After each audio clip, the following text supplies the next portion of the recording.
Awal yang indah. Di sebuah kota kecil yang dikelilingi oleh hutan lebat dan sawah yang menghijau, terdapat SMA Harapan Bangsa, sekolah yang dipenuhi oleh semangat muda dan mimpi-mimpi yang belum terwujud. Di antara puluhan siswa yang belajar dan bersosialisasi di sana, satu sosok bersinar lebih terang dari yang lainnya, Cantika. Dengan rambut panjang yang tergerai dan senyuman yang mampu membuat siapapun terpesona, Cantika menjadi pusat perhatian di sekolah tersebut. Kecantikannya bukan hanya dari fisik, tetapi juga dari kepribadiannya yang ramah dan menyenangkan. Cantika lahir dalam keluarga sederhana. Ibunya bekerja sebagai penjahit, sedangkan ayahnya seorang buruh tani. Meskipun mereka tidak kaya, orang tua Cantika selalu menanamkan nilai-nilai penting dalam hidupnya, kerja keras, kejujuran, dan kepedulian terhadap orang lain. Cantika tumbuh menjadi pribadi yang sopan dan menghargai setiap orang di sekitarnya. Dia aktif dalam berbagai organisasi di sekolah, termasuk OSIS dan klub teater, di mana dia sering berperan sebagai tokoh utama dalam pertunjukan. Salah satu orang yang selalu ada di sisi Cantika adalah Abizar. Abizar bukanlah siswa di sekolah yang sama, ia adalah tukang parkir di minimarket yang terletak tepat di depan sekolah. Setiap pagi, sebelum bel sekolah berbunyi, Abizar sudah ada di tempat parkir, menyapa Cantika dengan senyum hangat saat dia datang. Abizar adalah sosok yang sederhana, dengan wajah yang tampan dan sikap yang penuh perhatian. Meskipun ia hanya seorang tukang parkir, Abizar memiliki impian besar, ia ingin sukses dan memberikan yang terbaik bagi keluarganya. Sejak tahun pertama Cantika di SMA, Abizar telah menyimpan rasa suka yang mendalam terhadapnya. Namun, rasa itu tak pernah diungkapkan. Ia lebih memilih untuk menjadi sahabat yang selalu ada, mendukung Cantika dalam setiap langkahnya. Dia sering membantu Cantika saat dia kesulitan, baik dalam pelajaran maupun saat menghadapi masalah pribadi.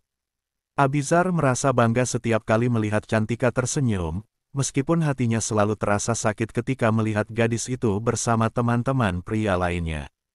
Suatu hari, saat diadakan rapat organisasi di sekolah, Randi, teman sekelas Cantika yang juga aktif di OSIS, berdiri di depan kelompok mereka. Dengan wajah serius dan penuh harapan, ia mengungkapkan perasaannya. "Cantika, aku sudah lama menyukaimu. Maukah kamu menjadi pacarku?" Suasana di ruangan itu seketika hening. Semua mata tertuju pada Cantika, menunggu jawabannya. Cantika terkejut, hatinya berdebar. Dia tidak pernah membayangkan Randi, yang selalu terlihat percaya diri dan karismatik, akan menyatakan cinta padanya. Dia menatap Randi, melihat ketulusan dalam matanya. Setelah beberapa detik yang terasa seperti selamanya, Cantika menjawab, aku mau." Jawaban itu disambut tepuk tangan dari teman-teman di sekeliling mereka. Randi terlihat sangat bahagia, sementara Cantika merasakan campur aduk dalam hatinya. Di satu sisi, dia merasa senang karena ada seseorang yang mencintainya, tetapi di sisi lain, dia juga merasa tidak enak hati terhadap Abizar. Setelah kejadian itu, hubungan Cantika dan Randi berkembang pesat. Mereka sering menghabiskan waktu bersama, belajar, dan merencanakan berbagai kegiatan. Namun, semakin dekat mereka, semakin jauh pula Abizar merasa. Dia mengamati dari jauh, merasakan sakit di dalam hatinya setiap kali melihat Cantika tertawa dan berbagi kebahagiaan dengan Randi. Rasa cemburu dan kesedihan mulai menggerogoti jiwanya. Suatu sore, saat Cantika dan Randi berboncengan sepeda motor pulang dari sekolah, Abizar yang sedang bertugas di tempat parkir melihat mereka. Hatinya seakan diremas-remas ketika melihat senyuman bahagia di wajah Cantika. Dia berusaha menahan air mata, tetapi tidak bisa. Rasa cemburu yang membara dalam dirinya membuatnya merasa terasing. Dia ingin sekali berteriak, mengungkapkan rasa sakitnya, tetapi semua itu hanya terpendam dalam hati. Sejak saat itu, Abizar mulai merasakan perubahan dalam dirinya. Rasa suka dan kasih sayangnya terhadap Cantika mulai terdistorsi menjadi sebuah obsesi yang gelap. Dia ingin Cantika bahagia, tetapi di saat yang sama, dia merasa seolah-olah hidupnya hancur berantakan. Di tengah-tengah kebahagiaan yang dialami Cantika dan Randi, Abizar mulai mencari jalan keluar dari rasa sakitnya. Dia merasa ada sesuatu yang harus dilakukan, tetapi apa yang bisa dia lakukan? Dalam kepanikan dan kebingungan itu, kegelapan mulai merayap masuk ke dalam hatinya, dan ide-ide tidak sehat mulai bermunculan. Malam-malam yang seharusnya tenang kini dipenuhi dengan pikiran-pikiran gelap. Abizar mulai berkelana ke dunia yang tidak dikenalnya, mencari jawaban atas rasa sakit yang menggerogoti jiwanya. Dia tidak ingin kehilangan Cantika, tetapi apa yang bisa dia lakukan untuk mendapatkan kembali hatinya?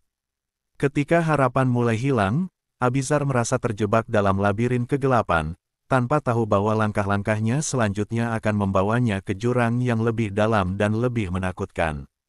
Jejak kegelapan. Hari-hari berlalu setelah pernyataan cinta Randi kepada Cantika, dan hubungan mereka semakin erat. Namun, bagi Abizar, setiap detik terasa seperti berabad-abad. Dia terus mengamati dari kejauhan, merasakan sakit yang mendalam setiap kali melihat Cantika dan Randi bersama.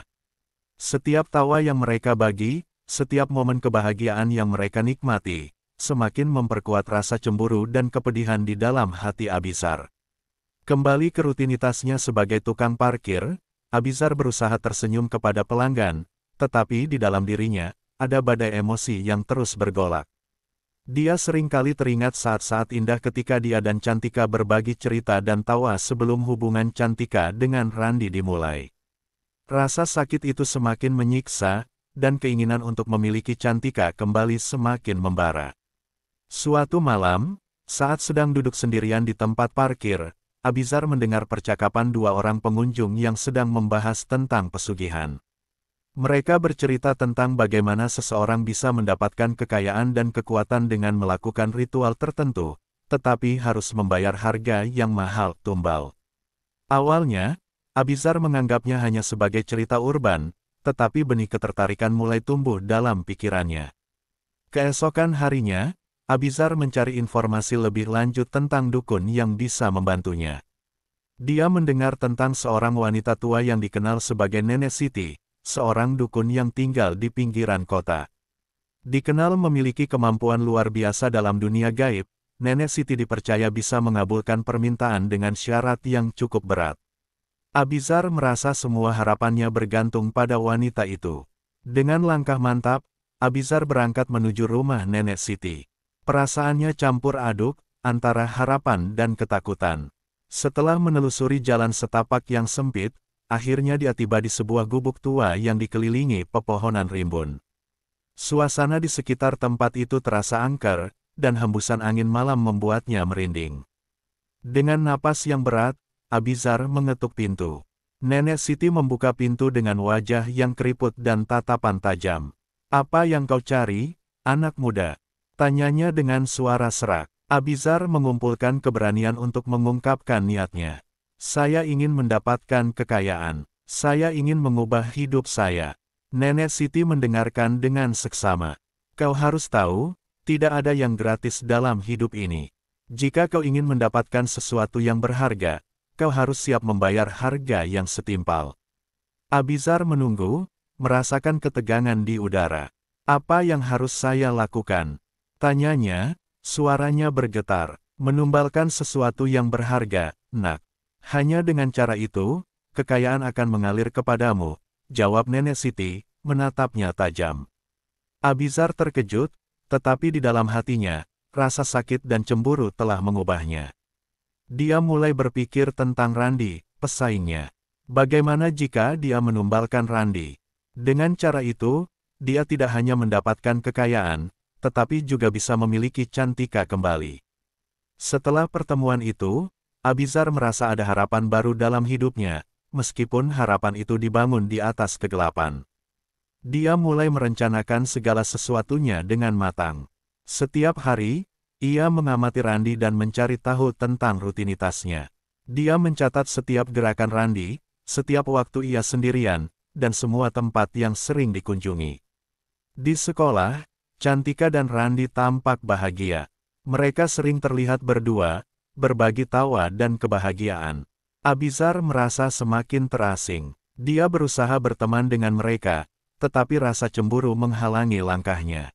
Setiap kali dia berusaha mendekati Cantika, bayangan Randi selalu ada di sampingnya, menghalangi semua harapannya. Abizar mulai mengisolasi diri. Dia tidak lagi bergaul dengan teman-temannya, fokus pada rencananya. Dalam pikirannya, hanya ada satu tujuan, menumbalkan Randi untuk mendapatkan kekayaan dan mengembalikan Cantika.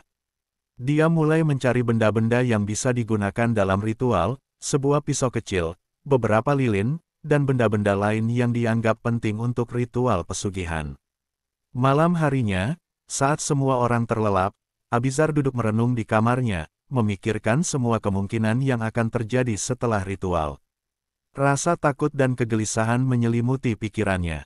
Dia tahu apa yang akan dilakukannya adalah salah, tetapi rasa sakit yang ditimbulkan oleh kehilangan Cantika terasa lebih menyakitkan dibandingkan dengan rasa bersalah yang akan dia bawa.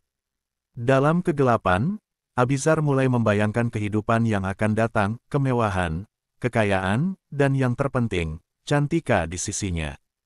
Dia membayangkan bagaimana dia akan bisa mengubah hidupnya dan membuktikan kepada Cantika bahwa dia lebih baik daripada Randi.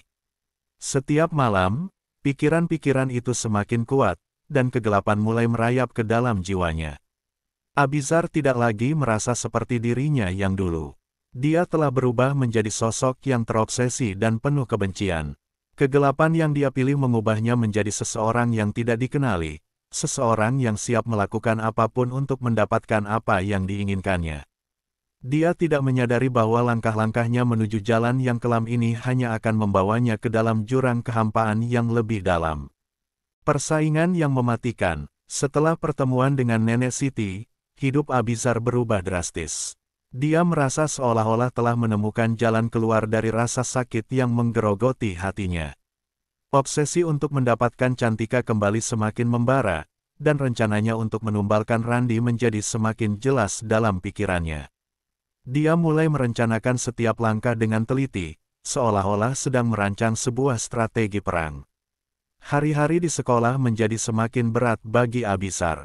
Melihat Cantika dan Randi bersama-sama, berbagi tawa dan kebahagiaan, membuatnya semakin terpuruk. Setiap senyuman Cantika terasa seperti pisau yang menusuk hatinya. Abizar berusaha untuk tetap tenang di depan mereka, tetapi di dalam dirinya, amarah dan kebencian semakin berkembang. Suatu sore, saat pelajaran berakhir dan siswa-siswa mulai berhamburan keluar dari kelas, Abizar menunggu di luar dengan hati berdebar. Dia tahu bahwa Randi biasanya pergi ke sebuah kafe kecil setelah sekolah untuk mengerjakan tugas. Dengan tekad bulat, Abizar mengikutinya dari jauh, menjaga jarak agar tidak terlihat. Di kafe, Randi duduk di sudut sambil menatap layar laptop. Abizar memperhatikan setiap gerak-gerik Randi, mencatat kebiasaannya. Dia merasakan campuran antara ketakutan dan kebencian. Di dalam hatinya, dia berdoa agar Randi tidak menyadari kehadirannya. Seperti predator yang mengintai mangsanya, Abizar menunggu momen yang tepat untuk melaksanakan rencananya. Selama beberapa hari berikutnya, Abizar terus mengikuti Randi, mencari tahu lebih banyak tentang rutinitasnya. Dia mengamati saat Randi berolahraga di lapangan, berkumpul dengan teman-teman, dan bahkan saat Randi pulang ke rumah. Setiap detail kehidupan Randi menjadi bagian dari rencananya. Dia mulai merencanakan bagaimana cara mengeliminasi Randi tanpa meninggalkan jejak. Namun, di balik semua rencananya, Abizar juga merasakan ketidaknyamanan yang semakin mendalam. Dia tahu bahwa apa yang direncanakannya adalah salah, tetapi rasa sakit yang ditimbulkan oleh kehilangan Cantika membuatnya buta. Dia berusaha membenarkan semua tindakan yang akan dilakukannya, meyakinkan diri bahwa semua ini demi kebahagiaannya sendiri. Suatu malam, di dalam kegelapan kamar tidurnya, Abizar mulai menyiapkan semua yang diperlukan untuk ritual pesugihan. Dia mengumpulkan benda-benda yang dibutuhkan, pisau kecil, lilin, dan foto Randi yang diambilnya secara diam-diam. Dengan hati yang berdebar, dia menata semua barang di atas meja. Setiap benda yang dia ambil memiliki makna tersendiri, dan saat dia menatapnya, kemarahan dan kebenciannya semakin membara. Hari yang ditunggu-tunggu akhirnya tiba. Abizar telah merencanakan ritual tersebut pada malam hari di sebuah lokasi terpencil di pinggiran kota. Dia memilih tempat itu karena jauh dari keramaian dan tidak ada yang akan mengganggu. Di dalam hatinya, dia merasa bersemangat sekaligus takut. Dia berjanji pada diri sendiri bahwa ini adalah langkah terakhir untuk mendapatkan kembali hidupnya. Malam itu, Abizar pergi ke tempat yang telah dipilih. Suasana sangat sunyi, hanya terdengar suara angin yang berdesir. Dia menyalakan lilin dan menempatkan foto Randi di depan altar yang dia buat. Dengan tangan bergetar, Abizar mulai membaca mantra yang diajarkan oleh Nenek Siti, berusaha memanggil kekuatan gaib untuk memenuhi keinginannya. Ya, Tuhan yang Maha Kuasa, aku memohon padamu.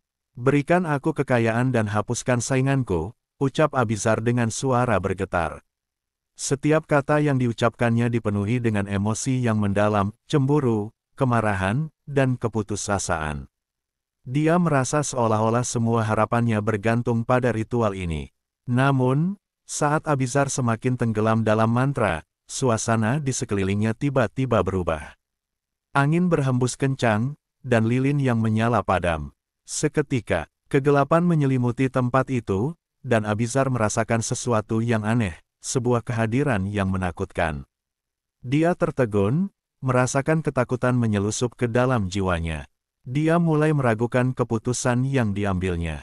Dalam ketakutan, Abizar berusaha melanjutkan ritualnya, tetapi saat dia mengucapkan nama Randi, suasana semakin mencekam. Dia merasa seolah-olah ada yang mengawasinya, dan saat itu juga, dia menyadari bahwa dia telah melangkah terlalu jauh. Apa yang telah aku lakukan? Pikirnya dalam hati, tetapi rasa takut dan kemarahan telah menguasai akal sehatnya. Kembali ke sekolah, Cantika mulai merasakan perubahan dalam diri Abizar. Dia merasa ada sesuatu yang tidak beres dengan sahabatnya itu.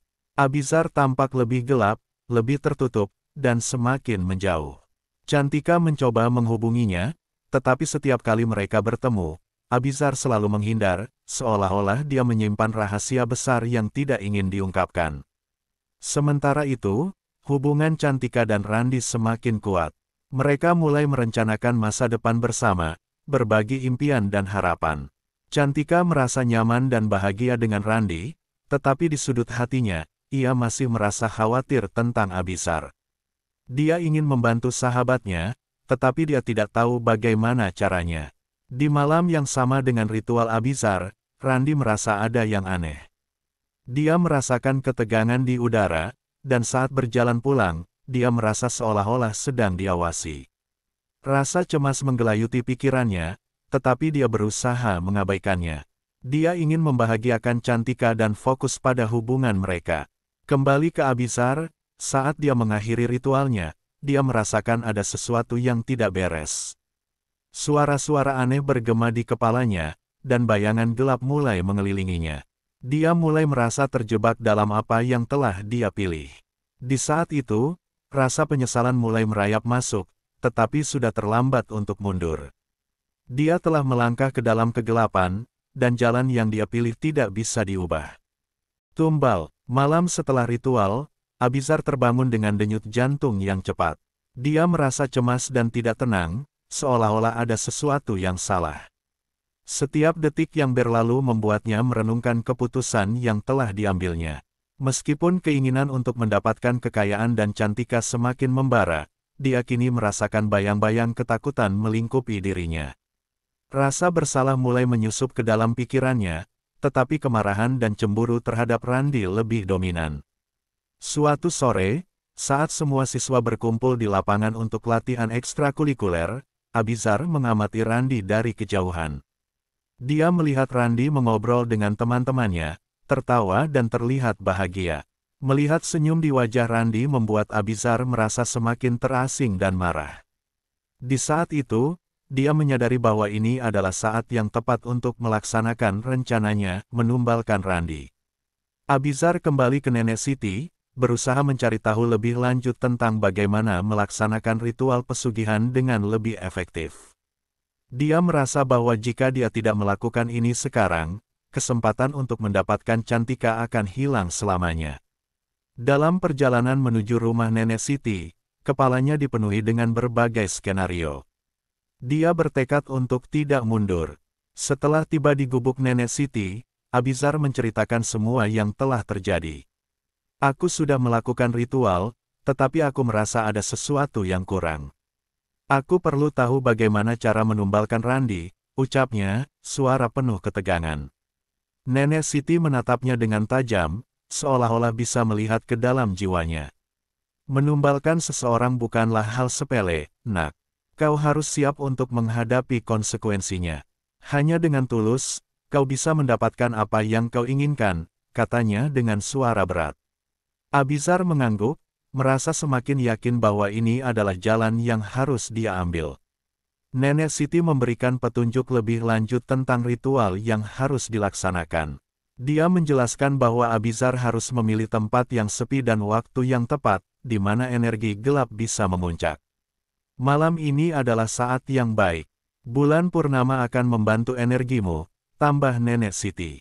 Abizar merasa semangat, seolah-olah semua rencananya akan terwujud. Malam itu, Abizar pergi ke tempat yang telah dipilih, sebuah hutan kecil di pinggiran kota, jauh dari keramaian. Di sana, dia menyiapkan altar sederhana dengan batu-batu dan lilin yang telah dibawa. Semangatnya membara, tetapi di dalam hatinya, ada ketakutan yang terus mengintai. Dia tahu bahwa apa yang akan dilakukannya adalah tindakan yang tidak bermoral, tetapi obsesi dan keinginan untuk membalas dendam telah mengalahkan akal sehatnya. Saat malam semakin larut, Abizar mulai melaksanakan ritual. Dia menyalakan lilin dan menempatkan foto Randi di atas altar. Dengan suara bergetar, dia mengucapkan mantra yang telah diajarkan oleh Nenek Siti, berharap semua kekuatan gaib akan membantunya. Ya, Tuhan yang Maha Kuasa, dengar permohonanku. Ambil nyawa sainganku, dan berikan aku segala yang aku inginkan. Selama ritual, suasana di sekitar Abizar mulai berubah. Angin bertiup kencang, dan suara-suara aneh mulai bergema di telinganya. Dia merasa seolah-olah ada sesuatu yang menyusup ke dalam pikirannya, menuntut untuk diakui. Namun, Abizar tetap fokus pada tujuannya, berusaha mengabaikan semua ketakutan yang menghantuinya. Di saat yang sama, di tempat yang jauh, Randi merasakan ada yang tidak beres. Dia merasa cemas, seolah-olah ada ancaman yang mengintai. Namun, dia berusaha mengabaikan perasaan itu dan melanjutkan aktivitasnya bersama Cantika. Cantika yang ceria tidak menyadari apa yang sedang terjadi, dan dia terus berbagi impian masa depan dengan Randi. Setelah beberapa waktu, Abizar akhirnya menyelesaikan ritualnya. Dia merasa lega, tetapi juga tertekan. Dia tidak tahu apa yang akan terjadi selanjutnya, tetapi dia yakin bahwa dia telah melakukan semua yang diperlukan. Namun, saat dia berbalik untuk pulang, ada sesuatu yang mengganggu pikirannya, sebuah bayangan gelap yang mengikuti langkahnya. Keesokan harinya, berita mengejutkan menyebar di sekolah. Randi terlibat dalam sebuah kecelakaan ketika pulang dari kafe. Dia ditabrak mobil saat menyeberang jalan, dan saat itu juga, rasa panik melanda Cantika. Dia berlari ke rumah sakit, jantungnya berdebar kencang. Di dalam hatinya, ada rasa takut yang mendalam, khawatir akan keselamatan Randi. Di rumah sakit, Cantika melihat Randi terbaring tidak berdaya di ranjang. Dia merasa hancur, air mata mengalir di pipinya. Dia tidak bisa memahami bagaimana semua ini bisa terjadi. Abizar, yang juga mendengar berita itu, merasakan campuran antara rasa bersalah dan kemenangan. Dia tidak tahu apakah ini adalah hasil dari ritualnya atau sekadar kebetulan, tetapi saat itu, dia merasa terjebak dalam permainan yang lebih besar dari dirinya sendiri. Randi tidak sadarkan diri, dan dokter mengatakan bahwa dia dalam kondisi kritis. Cantika berdoa dengan sepenuh hati, berharap agar Randi selamat. Dia merasa tidak berdaya, dan rasa sakit yang dialaminya karena kehilangan semakin mendalam. Dalam keputusasaannya, dia mulai merasakan ketidakadilan dari dunia, mengapa hal ini harus terjadi pada orang yang dicintainya. Abizar, di sisi lain, mulai merasakan dampak dari tindakannya. Setiap kali dia memikirkan Randi, ada rasa penyesalan yang menggerogoti hatinya. Dia ingin mengubah semuanya, tetapi kegelapan yang telah ia pilih menyertainya. Ia merasa terjebak dalam lingkaran setan yang tidak bisa dihindari. Di malam yang sama, saat Cantika berdoa di samping ranjang Randi, Abizar terbangun dengan mimpi buruk. Dia melihat bayangan Randi mengelilinginya, menuntut pertanggungjawaban. Rasa bersalah yang menyiksa jiwanya semakin kuat, dan dia menyadari bahwa kegelapan tidak akan pernah membawanya ke tempat yang dia inginkan. Dalam penyesalan dan ketakutan, Abizar mulai menyadari bahwa apa yang dia lakukan bukan hanya merugikan Randi, tetapi juga dirinya sendiri. Penyesalan abadi, hari-hari berlalu di rumah sakit, dan keadaan Randi tidak kunjung membaik. Cantika tidak pernah meninggalkan sisinya, berdoa tanpa henti agar Tuhan memberikan keajaiban. Setiap kali dia melihat wajah Randi yang terbaring lemah, hatinya terasa hancur. Air mata tak henti-hentinya mengalir, dan dalam kesedihan yang mendalam, dia mulai merasakan sebuah kebangkitan rasa bersalah.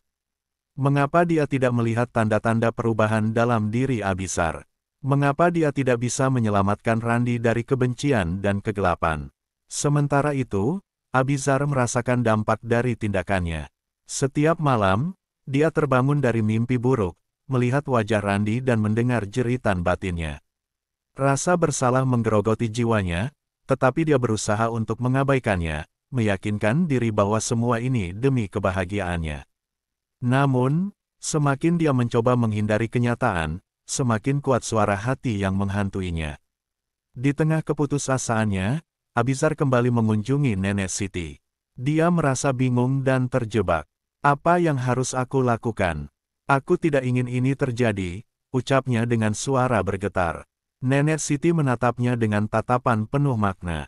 Setiap tindakan memiliki konsekuensi, nak. Kau telah memilih jalan ini dan harus siap menanggung akibatnya. Kata-kata Nenek Siti seperti petir yang menyambar. Abizar merasa tertegun. Dia tahu bahwa semua ini adalah hasil dari keputusan yang diambilnya, tetapi dia tidak bisa memahami mengapa semua ini terasa begitu menyiksa. Bagaimana jika aku ingin membatalkan semua ini? Tanyanya, suara penuh harap. Nenek Siti menggelengkan kepala. Tidak ada yang bisa dibatalkan. Saat kau menumbalkan, kau telah berjanji pada kekuatan yang lebih besar. Kembali ke rumah, Abizar merasa semakin terjebak. Rasa penyesalan mulai menggerogoti hatinya. Dia tidak bisa tidur, tidak bisa makan, dan semua yang dilihatnya terasa kosong. Dia teringat saat-saat indah bersama Cantika, bagaimana dia selalu membuatnya tertawa, dan bagaimana dia berharap bisa bersamanya.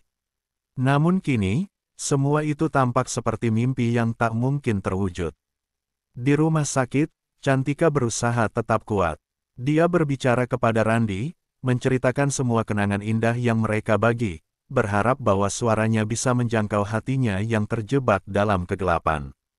Randi, aku di sini untukmu. Aku percaya kamu bisa bangkit kembali. Kita masih memiliki banyak hal yang harus dilakukan bersama, ucapnya dengan penuh harapan. Namun, seiring berjalannya waktu, dokter mulai memberi sinyal bahwa keadaan Randi semakin memburuk. Cantika merasa hatinya semakin hancur. Dia berharap agar Abizar bisa mendengar jeritan hatinya, berharap agar sahabatnya itu menyadari betapa berbahayanya jalan yang dia pilih. Suatu malam, saat Cantika duduk di samping Randi, dia merasakan sebuah getaran aneh. Dia menoleh dan melihat Abizar berdiri di pintu, wajahnya tampak penuh penyesalan dan ketakutan. Cantika, ucapnya pelan, aku ingin minta maaf. Cantika menatapnya dengan campuran kebingungan dan kemarahan. Apa yang kau lakukan di sini, Abizar? Ini semua gara-gara kau, teriaknya, air mata mengalir di pipinya. Kau sudah menghancurkan hidup Randi. Abizar merasa tertegun oleh kata-kata Cantika. Dia ingin menjelaskan, tetapi kata-katanya tersangkut di tenggorokannya. Aku tidak tahu bagaimana semua ini bisa terjadi, ujarnya dengan suara serak. Aku hanya ingin memiliki hidupku kembali. Cantika merasakan kemarahan dan kesedihan yang meluap-luap. Kau tidak mengerti, Abizar. Ini bukan hanya tentangmu. Randi berjuang untuk hidupnya, dan semua ini adalah kesalahanmu. Dia merasa kehabisan kata-kata, hatinya dipenuhi rasa sakit yang mendalam. Malam itu, Abizar pulang dengan hati yang hancur.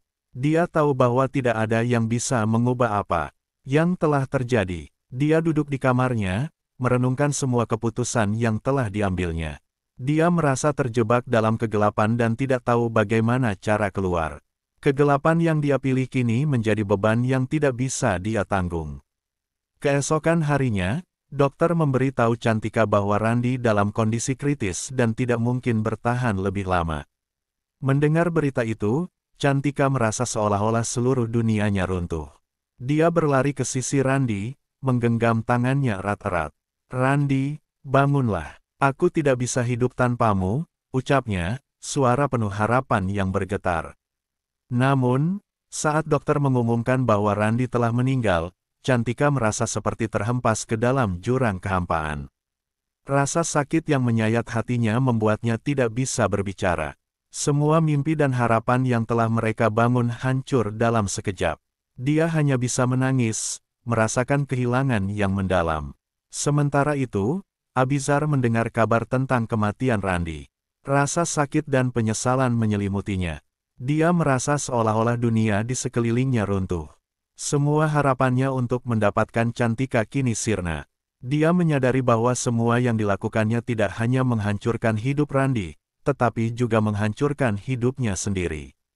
Dalam keputusasaannya, Abizar kembali ke hutan tempat dia melakukan ritual. Dia merasa ingin menghapus semua yang terjadi, tetapi dia tahu bahwa tidak ada yang bisa diubah. Di sana, dia merasakan kehadiran yang menakutkan, seolah-olah arwah Randi mengawasinya. "Maafkan aku," ucapnya dalam hati, tetapi dia tahu itu tidak cukup. Abizar merasa terjebak dalam penyesalan abadi. Dia telah kehilangan segalanya, sahabat, cinta, dan harapan. Kegelapan yang dia pilih kini menjadi kehidupannya, dan ia tidak bisa melihat jalan keluar. Dalam kesedihannya, dia menyadari bahwa jalan yang dia pilih hanya membawanya pada kehampaan dan kegelapan, tanpa ada cahaya harapan yang tersisa. Cerita berakhir dengan Abizar yang terjebak dalam kesedihan dan penyesalan, sedangkan Cantika berjuang untuk mengatasi kehilangan yang mendalam. Keduanya terperangkap dalam pilihan yang salah, dengan takdir yang telah ditentukan oleh keputusan yang diambil dalam kegelapan. Dalam kesunyian malam, hanya suara angin yang berbisik, mengingatkan mereka bahwa hidup tidak selalu berjalan sesuai rencana, dan setiap tindakan memiliki konsekuensi yang harus dihadapi.